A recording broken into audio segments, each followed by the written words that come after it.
Chip the GM got Chip the coach fired. Chip Kelly officially became a dead duck on Tuesday in a stunning turn of events, and the Bitter Birds are here to talk about it. Mike Owens, Jeremy Burton are both here. I'm Adrian Fedke. I am still in shock. Lurie laid down the boom on Chip, and wow, what can you say? Well, last night at about around 7 o'clock in the Delaware Valley, there was a sound of a crashing ship, and that was Chip's ship. That, well, when it first started out on its trip here in 2013, the sales were high, and it was packed with people. It was packed with practically everyone in Philadelphia. But as the days went on in Chip Kelly's tenure here, more and more people jumped off the ship. And finally, it just came down to Lurie and Chip on the ship. And Lurie took over the steering wheel and crashed the ship. And it was all over for Chip in Philadelphia. All right, Jeff. All right, Jeff. Chip got the name Big Balls Chip, but I think Lurie went home, looked himself in the mirror, and he became Big Balls Jeff. And I didn't expect it, but, you know, Lurie did not succumb to the dark side of the Force, and he was able to resist the urge, took control of his franchise again, and got rid of the negative energy and negative whatever culture Chip tried to bring. It obviously wasn't working. Once he got full control, we'd just been a downward spiral. So I'm excited. I know the majority of Philadelphia fan base is excited. You know, we're starting fresh. We're going to see who we can bring in. There's a lot of big names out there, and I'm anxious to see what happens. Well, I mean, I'm a little bit worried because I'm just a little bit worried in the sense that, you know, what big name head coach is really going to want to come here? Because the only way I would embrace the change is if we get Adam Gase, and because he's the guy I really want. I want him. He's highly coveted. But see, the thing is like, say Indianapolis wants to make a change. You think Adam Gase is going to want to come here? Probably not. So the guy I'm looking at immediately is Sean McDermott. I think he's going to become our head coach. I'm like 75 to 80% sure of it. I don't know how I feel about it. I mean, you think about it. He's going to be a 4-3 guy. This defense is equipped to play 4-3. And, you know, maybe if you re-sign Bradford, you can have him be a game manager. You can use DeMarco Murray the way that Carolina uses Jonathan Stewart. So that's kind of the way I'm looking at it. I don't know how I'd feel about that, but that's the way it's looking, at least in my view. Yeah, well, I think that the top two candidates are really going to be Gase and McDermott, like you said. And McDermott is he's probably going to be the top choice here among the Philadelphia Eagles fans because he used to be here as an assistant coach for a long time under Andy Reid. So I would imagine that McDermott would be the top guy that the Eagles want to go after. Yeah, I mean, I like both those options.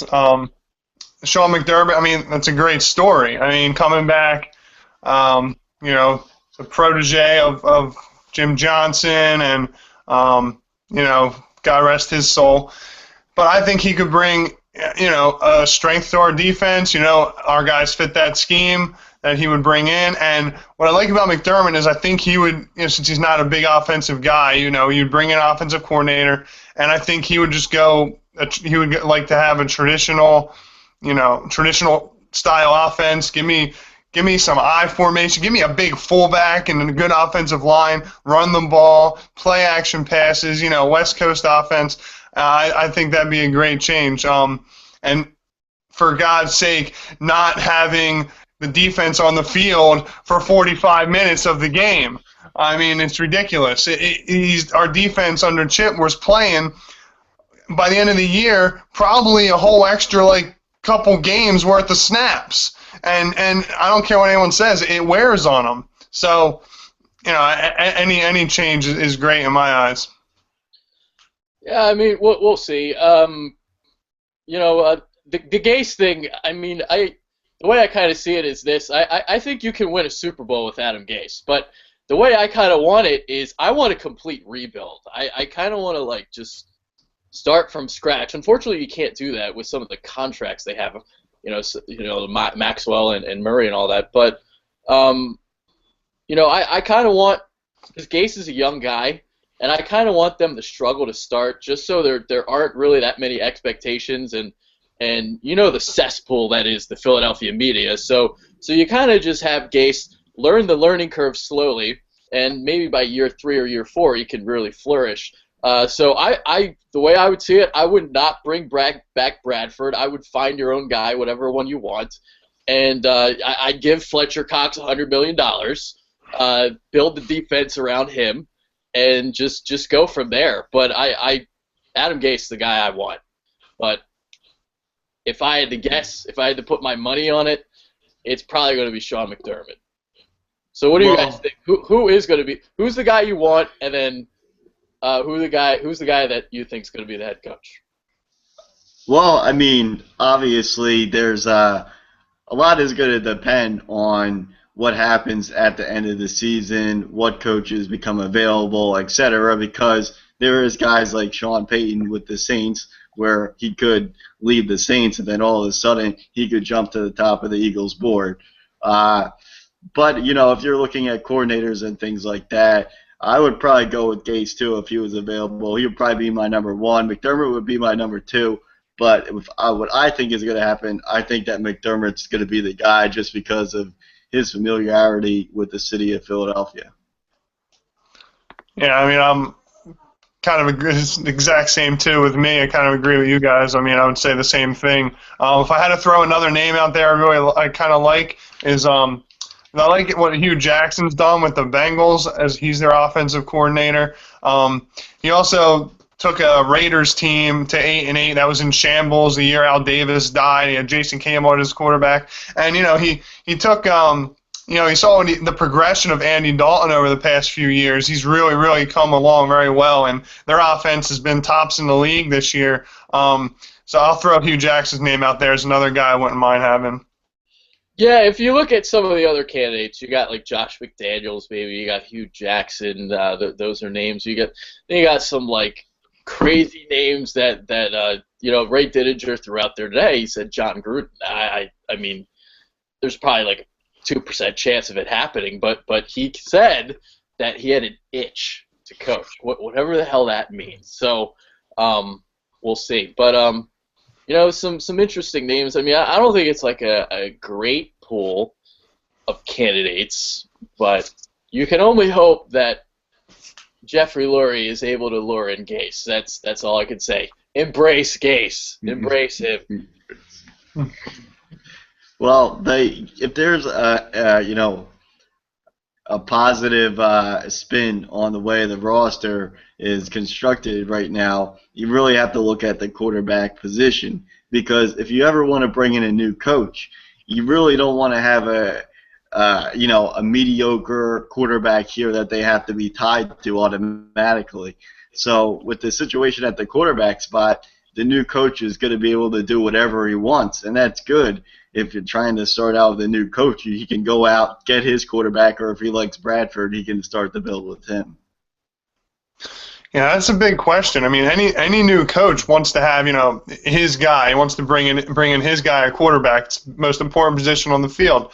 Andy Reid, his first year, luckily we had a top 2 pick, and luckily the Browns didn't take Donovan McNabb. They took Tim Couch. So, Andy Reid got his guy right away. And second year in, we're in the playoffs in the wild card against the Bucs. And, obviously Andy Reid had a great run with McNabb. So whoever comes in, Bradford is here now. He's going to be a free agent. He was very non-committal on his future.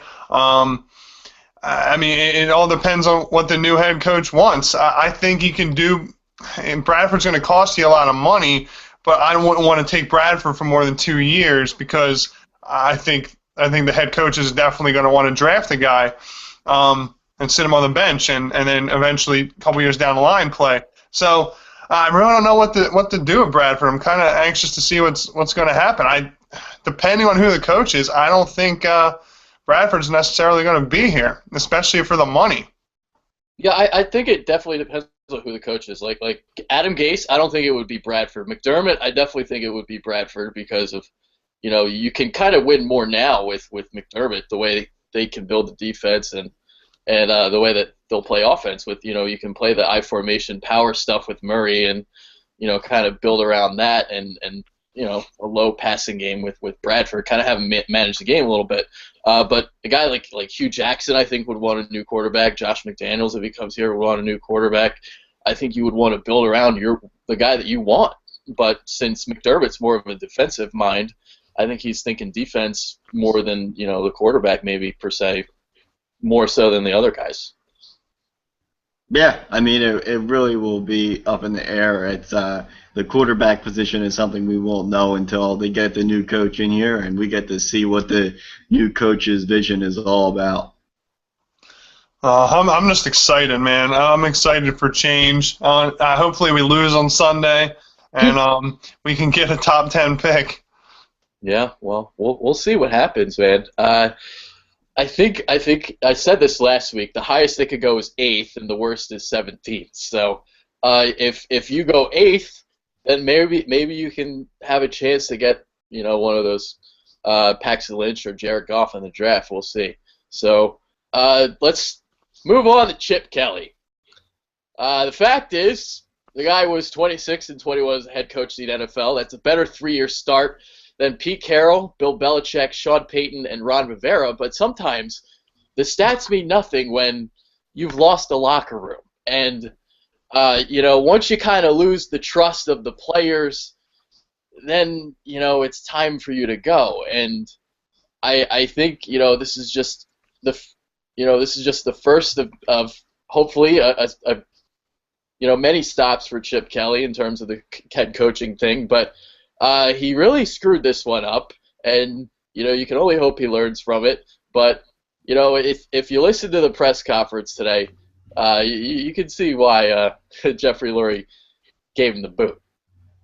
Yeah, well, with Chip Kelly, I mean, it all went wrong when he took total control of the personnel. Really, when he got handed total control and was able to do whatever he wanted with the roster. It was really all downhill from there, and the power thing really got into Chip Kelly's head.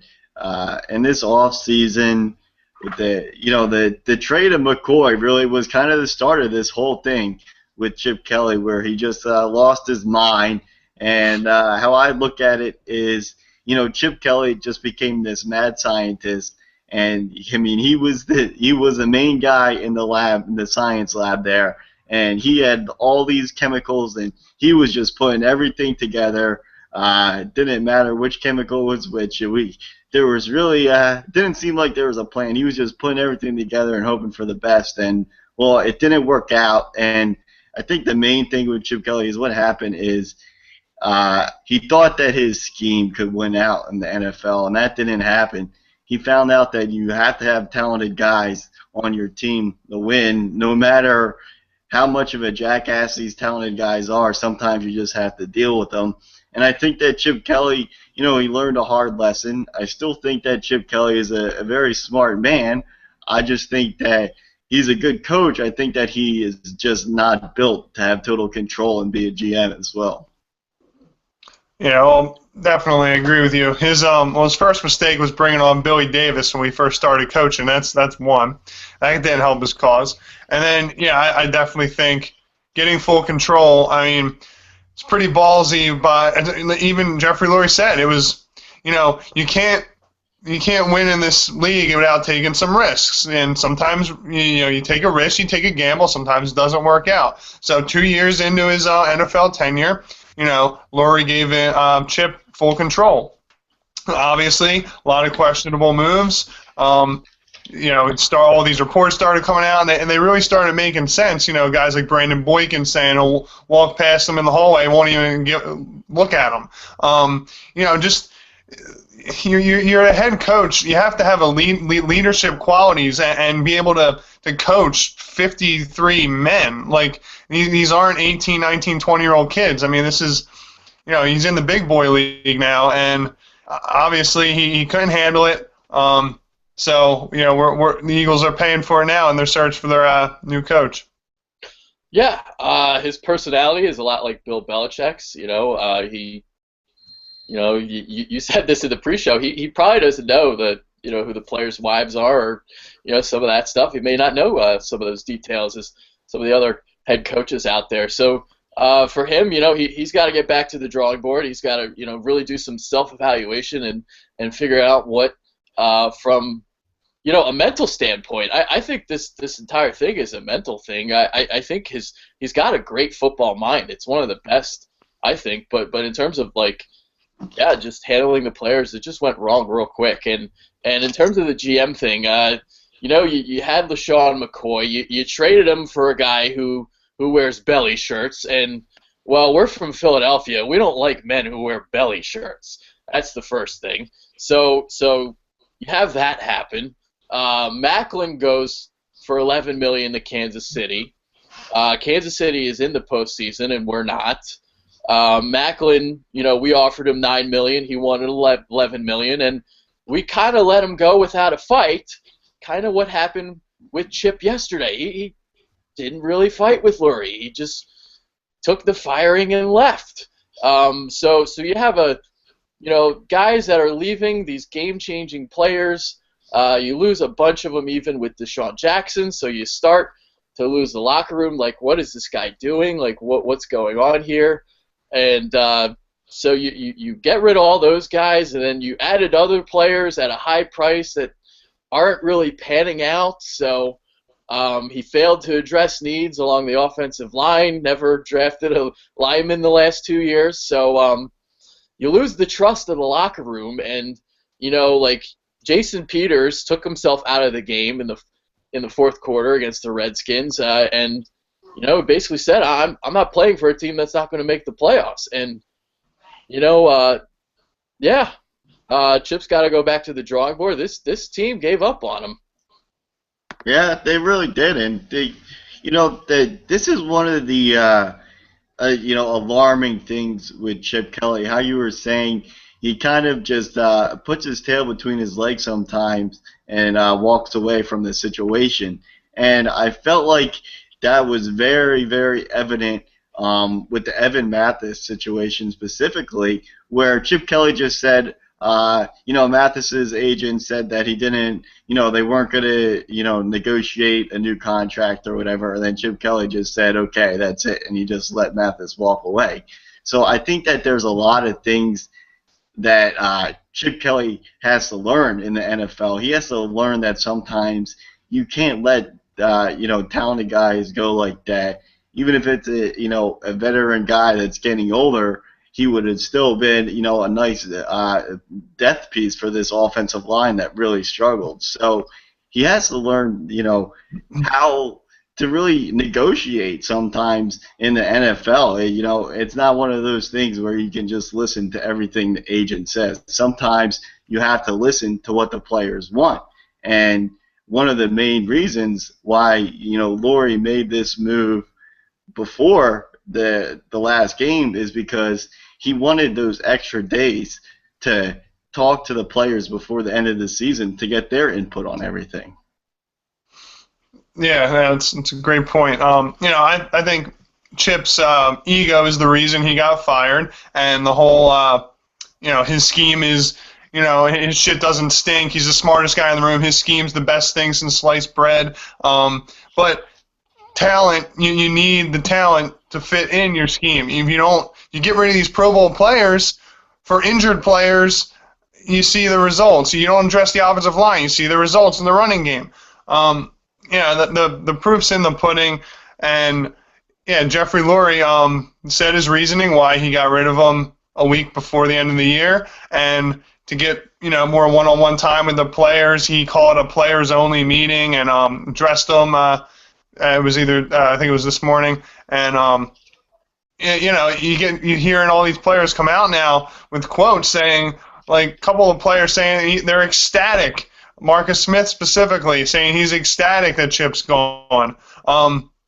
And other players aren't too unhappy about it either. You know, you got to have a relationship with all these players.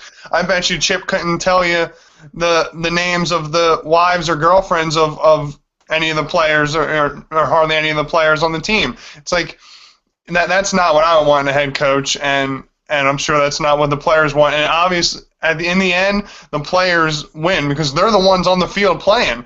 The coaches are just on the sideline doing their job the best of their ability, but the players are the ones that got to want it and want to play and come through and play for their coach. And obviously, they didn't want to play for Chip anymore. And Lurie, you know, took control of his franchise, and I love it. I love the move. Yeah, there are three reasons why Chip got fired. First of all, it's his ego. Second of all, it's Jeffrey Lurie. I'll get back to that in a second. And third is Billy Davis. So, to Lurie, I mean, Lurie should have never given him full control last year. That was just dumb. I don't know what the hell he was thinking there. And, you know, if that wouldn't have happened, he probably wouldn't be fired right now. So, that's that to say that. And then Billy Davis, I mean, Chip, you got to know this guy's a dumbass. I mean, he's a defensive dumbass. He stinks. And the main reason why Chip made all these moves in the offseason, he paid a lot on defense, right? So he gets Byron Maxwell, he gets Kiko Alonso, he gets, you know, tries to make the defense better so his scheme could take care of the offense, right? Well, this was the worst statistical defense in terms of points per drive and points and yards per drive of the, you know, 3-year tenure of Billy Davis. So it had nothing to do with the players. It had everything to do with Billy Davis. And maybe if you didn't have this defensive dumbass instead of a competent defensive coordinator, maybe we wouldn't be here right now with moving on from Chip Kelly. Yeah, well, that's the thing with Chip Kelly is sometimes and most times he was too loyal to his own people. And it's a great example with Billy Davis. And another example is on defense last year, how he stayed with Fletcher Cox the entire season up until the last game as one of our starting cornerbacks. So, it's one of those things where Chip Kelly just became too loyal to some of the wrong people and people that were really hurting this football team. Yeah, I mean, I think Billy Davis definitely has a big reason why Chip's gone, but also I do think it's a big reason why if the players don't trust the coach, then they don't buy in, then you're not going to have a good product on the field. And another thing about Chip is, like, I thought he would be he's a smart guy. I thought he would be a better game day coach, like attacking the opposing team's weaknesses or game planning and scheming to beat against the team's weaknesses and be able to win the games that way. And I didn't see that a lot. And I think once we had that 3-game stretch where we got smoked by the Dolphins, the Bucs, and the Lions, I mean, that was tough. And I think it was the Patriots win was aided by 3 non-offensive touchdowns. There's a lot of factors obviously go into this. Yeah, and in terms of the game day coach thing, I think he was definitely better his first 2 years. He just didn't have a good year all the way around this year. I mean, when you guys when they have all the penalties that they have, if you think about it, right, their playbook is smaller than your normal NFL teams. So there's not as many plays that you need to know. And the fact that they're committing all these false starts is pretty bad. I mean, it's just terrible. It's pathetic, really. It's a disgrace. And yeah, Chip, man, his ego. It's completely his ego. He ran this autocracy, and no one just bought into it at the end. And Jeffrey Lurie made the bold move of getting rid of him. And let's talk about this press conference today just a little bit further now. All right, so let's talk about what he's looking for in a coach and some of the things that he said. So this is from his press conference What Jeffrey is looking for in a coach: a smart, strategic thinker, looking for short, mid, and long-term, interacts very well and communicates clearly with everybody he works with and comes in touch with, understands the passion of the fans and what it's like to coach the Philadelphia Eagles. Incredibly passionate fan base that just wants to win. Attention to detail. Got to open your heart to players and everybody you want to achieve peak performance. A style of leadership that values information, all the resources that are provided, and values emotional intelligence. And that is the key of this whole statement. So he wants a guy that is the complete opposite of Chip. You know, this was interesting, the press conference, because he never really, he kind of danced around the questions that pertain strictly to Chip and the locker room. But if you read between the lines, this quote says it all, and that emotional intelligence right there. I mean, you look at the line, got to open your heart to the players and everybody you want to achieve peak performance. I mean, the way you're going to have your elite players play elite is to achieve that peak performance, and, you got to open your heart. You got to give it to them. Just embrace. Yeah, well, I felt like Lurie really stepped in and took control of the situation right before the Patriots game. This team was in disarray, and I think that Lurie knew that he needed to do something, or it was going to get really ugly around here. And I think he knew then, before that game, that he was going to make this move before the end of the season. And, Lurie was the guy who created these 53 Angry Men T-shirts. So Lurie was the guy that was getting these guys fired up. It was not Chip Kelly. And so Lurie was the key. And then in the press conference today, you can see it. He's describing a culture. Now, Chip Kelly was supposed to be this guy that was it was all about culture. That's why he got rid of these guys like Deshaun Jackson and LaShawn McCoy. And, well, Chip Kelly just created this culture where almost the entire team started to stop playing for him, or really not care for him that much. But now Jeffrey Lurie is saying that they want some guy who's going to be in the locker room that players are going to enjoy being with, enjoy seeing in the hallway, someone that's going to talk to them. So it's pretty much what Lurie wants is everything that opposite of Chip Kelly.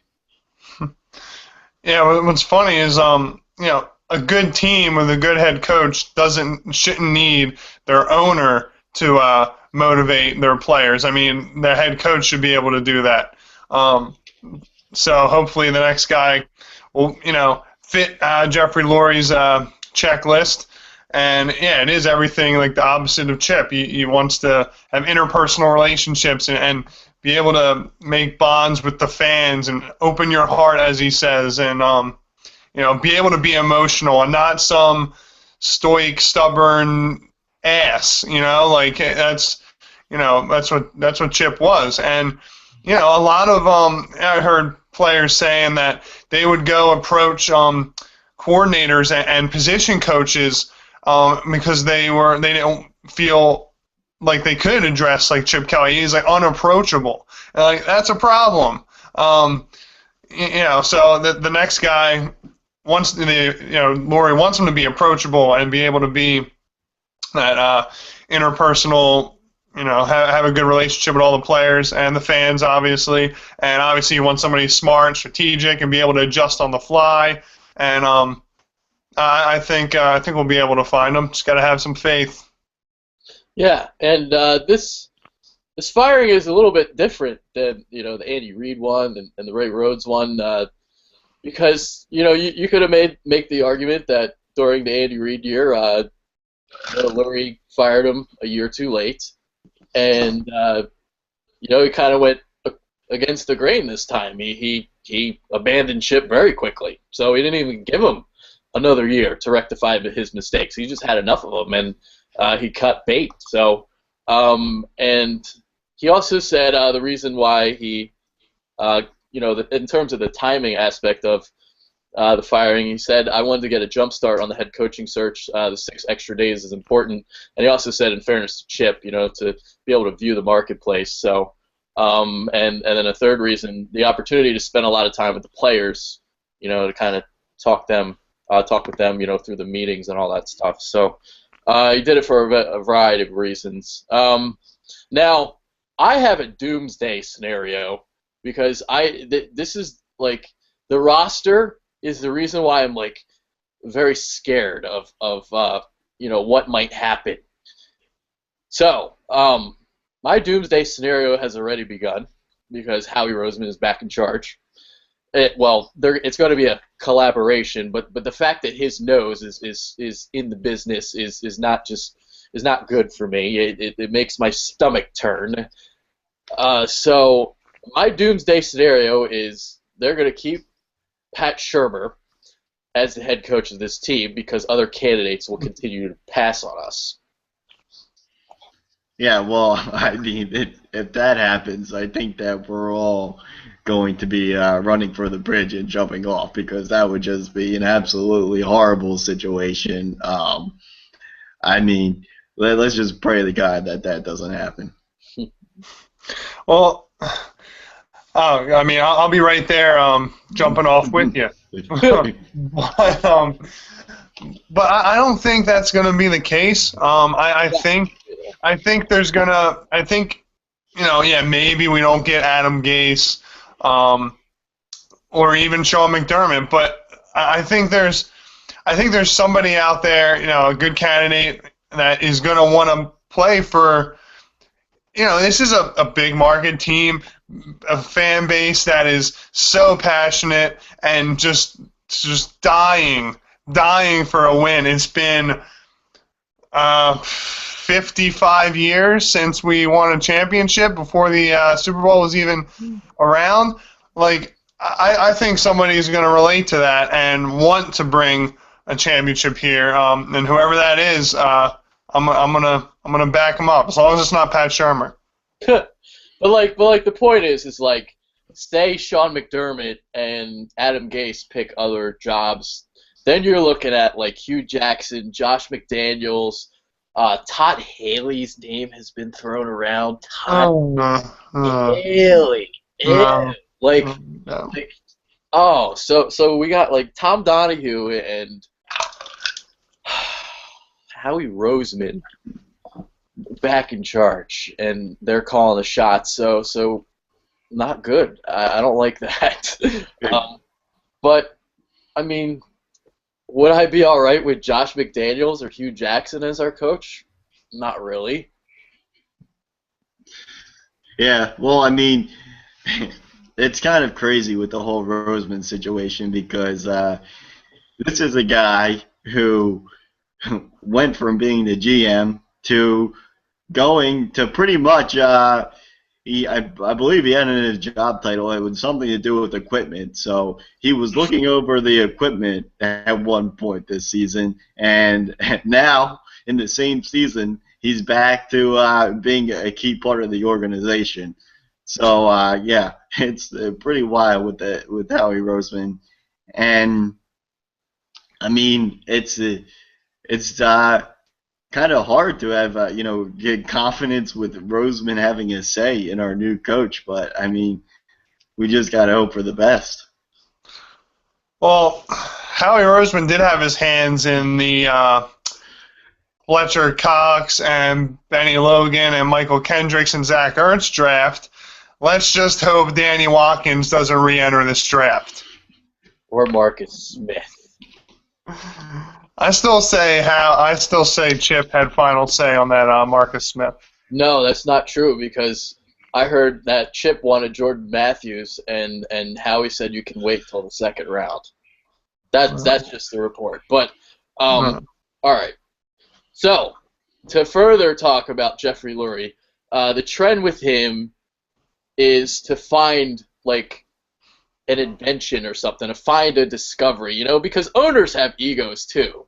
So, because Andy Reid, he was an offensive coordinator, wasn't a head coach before. You look at Ray Rosen, Chip Kelly, obviously, he tried to, try to find the big discovery there. So you're probably looking at a guy that's probably going to be an offensive coordinator, I would think, or a defensive coordinator, because he has always gone for offense too. So you're probably looking at a first-year guy, I would think, who they're going to go after. Yeah, well, the thing with Lurie is like when Chip Kelly was out there in 2013, before the 2013 season, Chip Kelly was a big shining toy. Like that's a toy that everybody wanted. It was like when people used to line up on Black Friday and race into the store for their Tickle Me Elmos. Like that was Chip Kelly. Everybody wanted that, that Chip Kelly Tickle Me Elmo. And, well, the Eagles were the guys that were able to land them. And Jeffrey Lurie stood there. He put out his chest. He puffed it out, and he was pounding on it. He's like, look at me. I got Chip Kelly. Well, now Lurie's looking like the guy that's an idiot because the experiment didn't work out. It seems like, maybe teams caught up to this, Chip Kelly type of offense.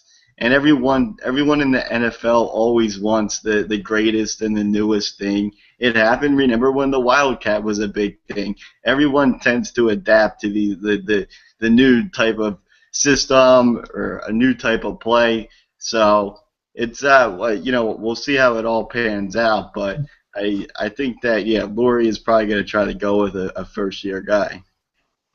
Yeah, and the thing about the whole Chip's up tempo and all tempo, not even slowing down like at all. Like Mike said, that it does. Defensive coordinators were adapting to it, and he was getting predictable, and he just wasn't changing his game plan. And maybe this is a wake-up call for him. Maybe he needed this, but obviously Lurie was tired of it.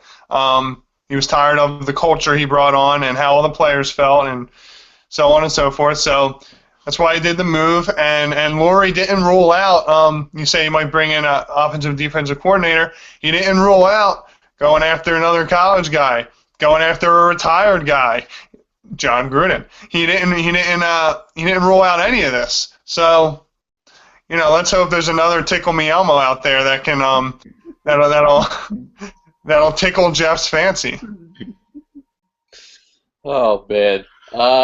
Now let's move on to Chip for just another topic real quick, because what's his future going to be like? Because it's not 100% certainty that he might go to Tennessee, because, well, say Adam Gase is still there, available, and he'd rather coach Marcus Mariota than come to Philly or something. And if you're Tennessee, would you rather have Adam Gase or Chip Kelly? Yeah, I mean, they're probably Adam Gase.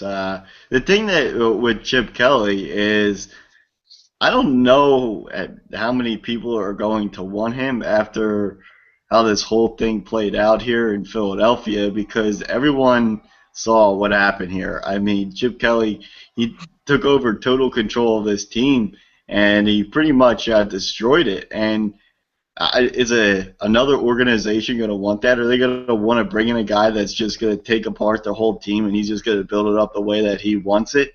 And even if he does go to Tennessee, it's not guaranteed that it's going to work. Everyone just thinks that because Chip Kelly and Mariota worked in college, it's going to work in the pros. So that's not a guarantee. So I'm really interested to see what happens with Chip Kelly. I think that he is a smart coach. I just think that he would do himself a favor if he was just the coach and he took the GM part away from himself. Yeah, definitely he is not capable of being in charge of NFL personnel. That's for sure. And you're right, it's not a lock that he goes to Tennessee. Yeah, you got the whole Mariota thing, but what would he do with, if he brings back his offense and works with Mariota? Mariota doesn't want to, be rushing the ball 10 to 15 times a game. He already sprained his MCL the other week with the Titans in their offense now. Like, I think Mariota would be really prone to an injury if Chip wants to run him like he did in college. So again, it's more adaptations that Chip would have to make, and hopefully, for his sake, hopefully he learns something. So I don't think he's a lock for Tennessee. Cleveland shown interest in him a few years back when he was in the market, and Johnny Football is there now. That could fit his offense. I mean, who knows? Maybe Chip will take a year off. I don't know. Maybe reevaluate himself and go take some vacations with his whatever tens of millions of dollars that he's gotten. Yeah. I got a feeling it's going to be Cleveland, just because Cleveland's probably looking to make a splash. I mean, it's Cleveland. They've gone through their shit of carousel of coaches. I mean, Mike Pettin, he's got to be one of the worst of all time, this guy. Oh, Jesus. So, for Cleveland, Chip Kelly would be an attraction, I would think. So I got a feeling it's going to be Cleveland. We'll see. That's my prediction. Tennessee, I think it's like 40% Tennessee, 50% Cleveland, and then 10% like something else. Yeah, I mean, I can see the picture now. The front page of the Cleveland Plain Dealer. Chip Kelly and Johnny Manziel sitting at a bar enjoying a drink together. Well, he has to make sure he goes to PetSmart beforehand and get a whole bunch of bones for the dog pound in Cleveland, because he's going to have to feed those crazy fans some wins. And I mean, they're a mess of a franchise, so they're desperate over there. So I can see them definitely making the splash at Chip Kelly, and he'll fail again, and he'll ruin another franchise and set them back a couple more years. Oh man. So yeah, I mean, I talked about like the doomsday scenario earlier, like. Because there's a part of me that's scared that we're gonna become like the next Oakland and just suck for the next 10 years. Because this roster is, it's just bad roster. Yeah, I mean, the problem is they're locked into some of the players like Murray and Maxwell. Yeah, which is kind of a shame. But at the same time, I don't necessarily think that the Murray thing is such a bad situation if they can get the right coach in here and they can build up their offensive line again. I think that I don't think anyone's ever going to love the Murray move, but I think that he could be a lot better running back than he was this year if he's in the right system. The thing you just have to, I mean, it just is a shame with Maxwell is because we paid him a tremendous amount of money, and he's never going to live up to it. Yeah, that's really, really sad, because now in hindsight, you're looking at it, the whole Maxwell thing. I mean, I'd be fine with maybe bringing in one more guy cheap, but Eric Rowe, Nolan Carroll, Ja'Cory Shepherd, and other guys. I mean, Eric Rowe, we've said this a lot, has looked like, as a rookie, looked like a better corner than Maxwell. And you're giving Maxwell $60 million. And now we're stuck with him. Murray, yeah, that was a rushed signing. Just kind of chipped, last-second decision, just kind of went at the seat of his pants, or however that saying goes. And but I think he can become an asset with the right scheme and right head coach. I'm not saying he's going to rush for 1,800 yards like he did last year with Dallas, but he can be a better back than he did this year because he was a train wreck and obviously addressed the offensive line. So I think we'll be all right. But talent-wise, we got talent on defense. Like Jordan Hicks, Fletcher Cox. In the right scheme, we got Vinny Curry. Brandon Graham's been showing signs of being better pass rushers, and obviously I like our safety tandem. Like I said, just gotta work the offensive line and get a receiver. But the biggest question mark is quarterback, and that's the question mark. That's the biggest one for a head coach coming in. He's gonna want his guy, or will he want Bradford? I don't know. It all depends on the head coach, and that's what Bradford said too. It all depends on who they bring in will affect his decision whether he wants to stay here, for what money, or go elsewhere. Yeah, to summarize my overall feelings of this, I think we can get to conference championships and get to Super Bowls with Adam Gase. I think we're like a consistent 9-7 team, 10-6 team if we get Sean McDermott. If you get like Josh McDaniels, Hugh Jackson, those are like consistent 9-7 coaches, I would think. And then everybody else is just, if you get like a John Gruden or something, that would be awesome. But that's just kind of the way I'm looking at it. So if you're getting Sean McDermott, you're kind of just settling for never going to win a Super Bowl, in my opinion. Yeah, well, I think that a lot of this is going to have to be. It's going to be who the coach is, and it's also going to be who the quarterback is. I mean, as we all know, quarterback is so key in this league, and if you can get a really good quarterback, hey, I mean, sometimes it doesn't matter who your receivers are. So that's going to be the key. The quarterback situation is going to be critical. Yeah, I'm really anxious to see how it plays out. I mean, as long as I hope the next guy just cuts Mark Sanchez, though. Oh, we never got to our buys today. Oh, bye, Sanchez. Billy Cooper, Davis. Riley Cooper, bye. Josh Billy Davis, bye. puff away, puff away. We said, well, we can say Billy Davis again. Bye. Chip Kelly, bye. Ed Manovitz, bye. They're all gone. As long as my man Brandon Bear stays on the team. The Bear Claws. Hey man, he's a key he's a key rotational guy on that D line. Yes. Definitely is. Bo Allen too.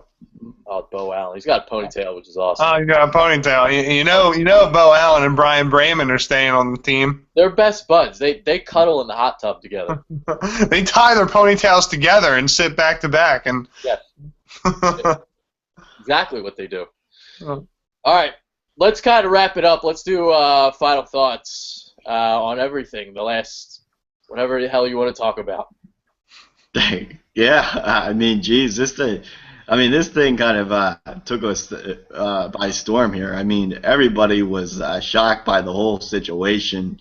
There's very few moves in the NFL where I see a move happen on my phone or I see it on the computer and I say, holy shit, out loud. And this was one of those things where I saw this come up on my phone and I was like, wow, holy shit.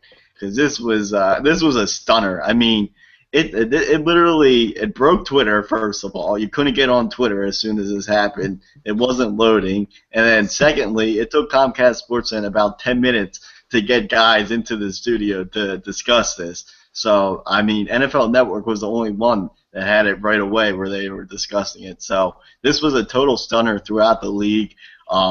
If it was going to happen, I could have seen it after the Giants game, but for it to happen before the Giants game, I think that's what really took everyone by storm. Yeah, honestly, you guys know I wanted Chip to be gone, but I honestly did not think it would happen this year, let alone like a week before the season's over. But Jeff Lurie had his reasons. I didn't quite trust Chip to change, and I thought we'd be in another year of mediocrity next year, and kind of like Andy Reid, we kept him for 1 year too long. So I had a gut feeling that this would be the case. So I was glad Lurie nipped it in the bud, and it's funny what Mike said because I had the same exact reaction. I got the Bleacher Report app on my phone, and I get all these notifications. I get out of the I get a haircut done last night. I'm out of there at like 7:10, 7:15, right when this went down. I look at my phone, and someone's getting in their car next to me. I think they thought I was crazy. I looked at my phone. I literally said, "Holy shit! Oh my god!" Like out loud. I got looks. I didn't care, and that was. And I called people right away. I'm texting everybody. You see 6 messages from you guys. Yeah, man. Oh, my God. What? I'm still in shock. Let's go Giants this weekend, and let's hope we get a top 10 pick. Well, I cried. I needed like 2 boxes of tissues. It was terrible. I was just weeping hysterically. I like Chip. I'm a Chip guy. It was sad. But if we embrace Gase, then everything will be okay. So, God, I hope we get a miracle and we sign him and get him, but we'll see. I think it's going to be Sean McDermott. That's what I think. So, we're going to wrap this up now. Everybody enjoy your new year. 2016 is upon us. It's a new era in Philadelphia. By God, I'm scared. Howie Roseman is back in charge. Later, guys. Later. Happy New Year.